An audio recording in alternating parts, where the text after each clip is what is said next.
Hello, family members. Hope you're having a nice day today.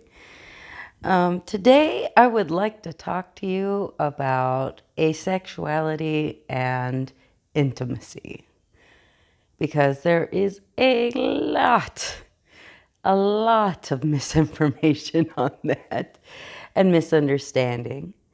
And I want to explain it. I want to make it, I want to give you a resource to understand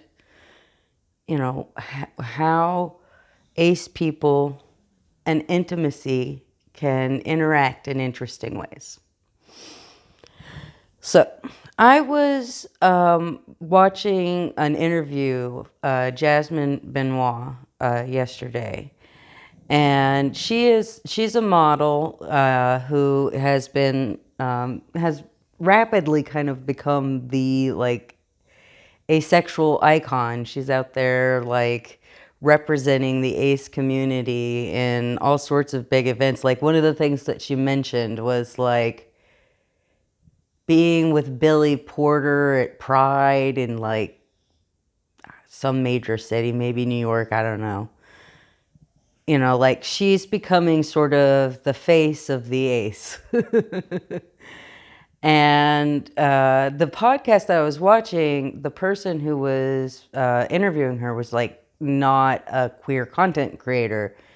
It seems like maybe their focus is a little bit more on the Black experience. And it was interesting because the first question he asked her was about that. And intersectionality is a really big thing with asexuals and aromantics and with all kinds of queer people, really, because all kinds of people are queer in all kinds of different ways. So she kind of was talking about how a lot of people wouldn't believe she was asexual because she didn't look asexual. Now, one thing I didn't mention before is that she's not just a model, she's a lingerie model. She is very beautiful. And she knows it, and she enjoys being beautiful. And she enjoys being sexy.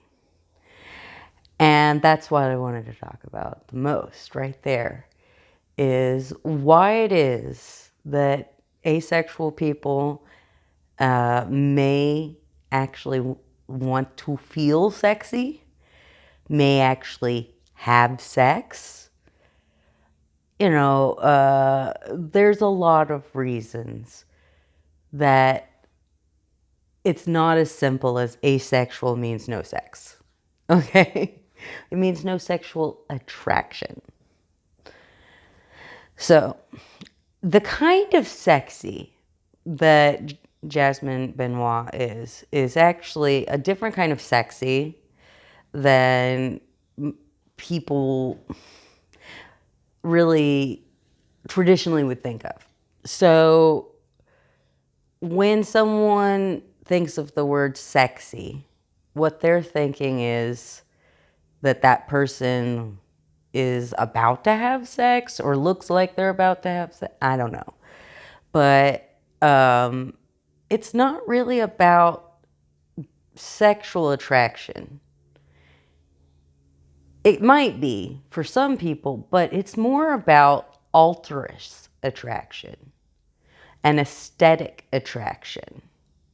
It's attraction to a vibe, a feeling. Think about the sexiest pop stars you can think of. Your Beyonce's and Britney Spears and Taylor Swift or whatever, They get on stage and they are sexy as hell. But they're not having sex with anybody. They're not about to have sex with anybody. They are exhibiting an aesthetically attractive appearance that might be sexually arousing to some people, but is not solely about sex. Like, that's the thing. Like, aesthetic attraction gets slept on. Like, so hard. So hard. Like, I didn't understand that, like, some of my, like, girl crushes, like, when I was, like, obsessed with Nicole Kidman, that was an aesthetic attraction. I didn't necessarily find her attractive in a sexual way. I found her attractive in this aesthetic way that was very, like, impactful and meaningful to me. You know, as an asexual person and a romance repulsed aromantic person, other types of attraction are simply more important to me. I'm more mindful of them. I'm more aware of them because they're more significant in my life. Platonic attraction, you know, familial love, all of the things that people don't necessarily put as much value on as they do romantic relationships and romantic attraction, because they don't know any better. Nobody's out there saying the things that I'm telling you right now, okay? This is why. I'm sorry. It's not your fault. You're not to blame. Oh gosh, I'm sorry. Where was I? Oh, so we've established then why it is that asexuals may want to feel sexy or may enjoy feeling sexy in that sort of aesthetic way. Now let's talk about asexuals and sex. Within the asexual community, there's some terminology, and I've brought it up on my channel before, but it's been a while. So if you've heard this, please bear with me. But there are people who are sexually repulsed. They just don't want to hear anything about sex, have sex. That just is. Ugh. And then there are people who are sex neutral. It really doesn't bother them one way or the other. And then you have people who are sex favorable.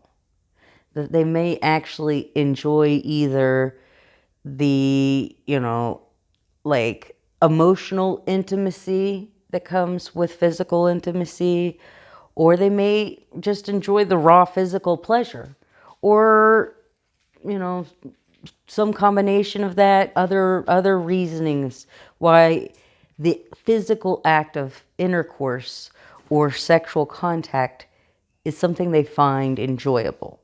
Even if they don't feel sexual attraction to people, they still might enjoy the physical act of sex. It's the difference between craving a piece of cheesecake and eating a piece of cheesecake. You can eat the cheesecake without the craving. You see what I'm saying? And you might even enjoy it without the craving. But you also might be like, I don't care one way or the other. Or you might be like, ugh, I don't want that. That's the difference between sex repulsed, sex neutral, sex favorable. Okay? So, when a person is sex neutral, doesn't have any real repulsion or any real, you know, affinity for physical intimacy, if they happen to be, say, alloromantic and they want to have romantic partners, they may very well regularly engage in sex with their partner because they know it's important to their partner. Like, people do things that they don't particularly care about one way or the other because they love their spouse or their partner all the time. It's the girlfriend being dragged out to the monster truck show, or the boyfriend getting dragged to the chick flick. You know, people do things that they are just like not interested in, that their spouse is. They just do. That happens. And so if you're sex neutral, it's quite possible, depending on the circumstances in your life, you still might end up having a lot of sex. If you're sexually repulsed, you don't want anyone to do anything like that with you. And that doesn't mean you might never do it anyway. One thing that I can tell you as a woman is that there have absolutely been times when I was very subtly coerced into sex.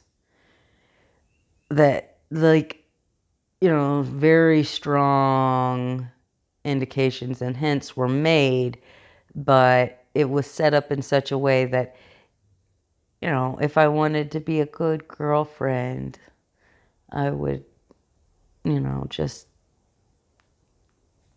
take the next little step, and the next little step, and the next little step, until we're having intercourse. That's the difference between enthusiastic consent and consent, by the way. Just because someone will consent when you've pestered them into it does not mean that they really are consenting. Like, coercion is bad. You shouldn't try to subtly manipulate people into having sex with you. Because if somebody is struggling with their sexuality, like, a lot of aces may, they might be vulnerable enough to give in to your machinations. And then it might be something that is like traumatizing that sticks with them for the rest of their life. Like, I have a couple incidents like that. I won't lie. And I honestly have had partners in the past that I had sex with and it was good, and I enjoyed it and they enjoyed it. I think I probably would have been sort of sex neutral before the asexuality really became stronger and stronger. Anyway. It's really a nuanced topic. And people don't want sexuality to be so nuanced. They want it to be simple and easy. And it's just not. I'm sorry, it's just not. We are more complex as human beings than that.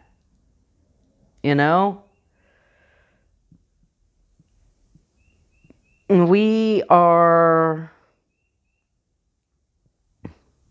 all sorts of different things that fluctuate.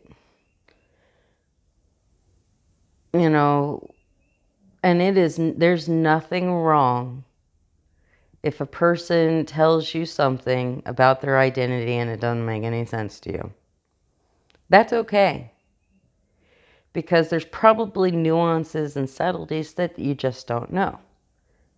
Now, depending on your relationship with that person, you may either want to do some research into that or, ask them, depending on whether or not, you think that would be appropriate for your relationship. Because one thing that I will say is do your own freaking dang basic research, okay? Like, stop asking people with micro labels to constantly, like, explain themselves. It gets exhausting. Can you please just look it up sometimes? That's why I'm making you these videos. I'm trying to make it easy for you guys. Darn you allosexuals. No, I love my allosexuals. Yes, allosexual, in case you don't know, somebody who feels allosexual, or someone who feels sexual attraction. And of course, alloromantics, people who feel romantic attraction. These are like really super basic terms within the ace community that even within the ace community, you have to see explained over and over and over again. And then once you have the basic terminology, it's not really that weird or hard to explain. But if you don't understand the difference between, say, sex positivity and sex favorable, those are very different things. Sex positivity is like, I'm not going to judge you for what your sex life is. And, sex favorable is, I may not have sexual attraction, but I enjoy the act of physical intimacy. Like, they're very different things. And people confuse those terms all the time. And people will mistakenly say sex negative when they mean sex repulsed. Sex negative is somebody who's very judgmental about how people's sex lives go, and that's not the same thing, not. I mean, well, sex negative people also like believe that like sex is harmful and intrinsically bad too. I mean, it's not just, I was oversimplifying, I just want to say, okay? If you don't understand that, look it up. Anyway, so yeah, it was interesting watching Yasmin Benoit talk about, being someone who was perceived as sexy and being asexual at the same time. And how that, like, kind of made it harder for her to process her identity. And also just how hard it was, like I said, for her to get people to believe her. You don't look asexual. There's this perception that people call themselves asexual because they can't get any. And they're like coping, I guess. I don't know. And that is not true. I mean, I wouldn't have trouble finding somebody to do things with if I cared to do things. I know that, absolutely. It's not because I don't have options. Don't want it. I don't, it's different. It is a completely different sort of thing, So, a person who is sex repulsed still could want to look sexy. A person who is, romance repulsed can still read romance novels. Like, everything is just more complicated than asexual, no sex. And it frustrates me every time I see asexuality mentioned and explained that way by allosexual people who clearly don't know what they're talking about. Like, there was a Bridget Empire video some time ago that was responding to a SciShow video about transitioning and taking hormones. And the problem with the video was they had trans mask involvement in the creation and scripting. They didn't have trans femme involvement. And so there were some major blind spots that they missed. Some misinformation that they spread that could have been potentially harmful. And so that's why Bridget Ember had to call it out. And luckily, eventually, they did kind of like respond appropriately. But it took a while. And that's the problem right there, is that people might briefly mention asexuality, almost never aromanticism. But, people may mention asexuality in passing when they're talking about like queer stuff, but they don't usually involve aspec people. And that's problematic. That is very problematic. Like, Jazz, or why do I want to keep calling her Jasmine? This is terribly frustrating for me. Yasmin said that they have studies that show in Britain it's like 1% to 2% of people are asexual. Now, if you take that as being, broadly representative, that's the same percentage of people who are naturally ginger. Do you know people who are naturally ginger? Then you definitely know people who are asexual. But the thing is, I think that is massively, massively underreported because I just don't think people know what asexuality is.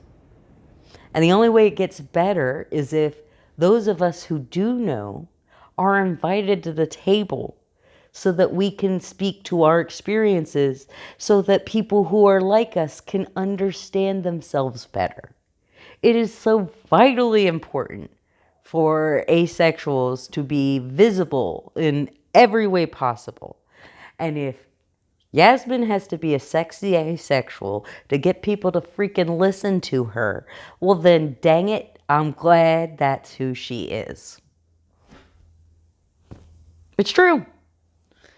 Like, if what we needed was a pretty woman who was going to stand up and be like, I'm a pretty woman and I'm asexual, then at least she was at the table with Billy Porter, you know?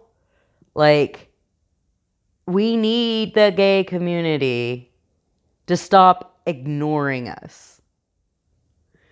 To only maybe potentially just mention us in passing. Like, I get so mad when I see, like, it'll have a whole bunch of different pride flags and it doesn't have asexuals or aromantics at all. Or even if it's just asexuals, because you know what? Aromantics, we need exposure more than anybody. People need to know that they are aromantic and they don't. I'm a little too aggravated right now, and unfortunately the camera, let me see. Maybe I can stop shaking it. I'm sorry about that. I just get a little worked up about this.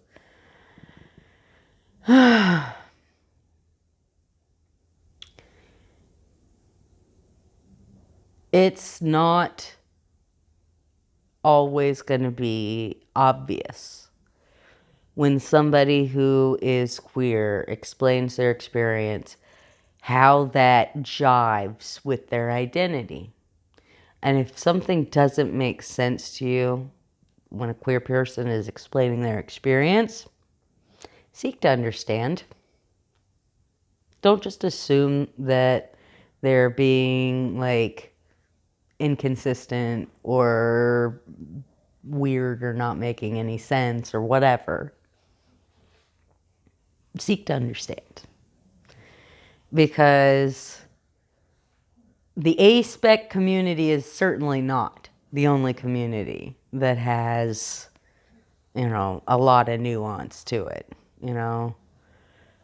There's the whole bi-pan nuance. There's the whole, gender queer nuance. I mean, there's lots of places where there's nuance in the queer community. And we need everyone to understand that.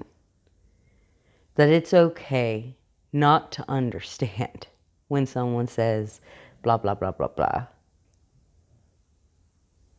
That we don't expect you to understand every queer experience when you're not queer. just respect it. You don't have to understand, just respect. You know what I mean? Pretty easy, I think. Anyway. All right, I've probably gone on long enough. Would you guys like to see a puppy or two? There's a BB over here. And a Kimmy right there. Oh, and also a Casey bear. Oh, hi, babies. Hi, Bieber. Oh, she loves us. She loves attention. She is like, she's the Miss Piggy of dogs or something. I don't know. Anyway, love you, family members. Take care of yourselves and others. I love you, love you, love you. Have a wonderful day.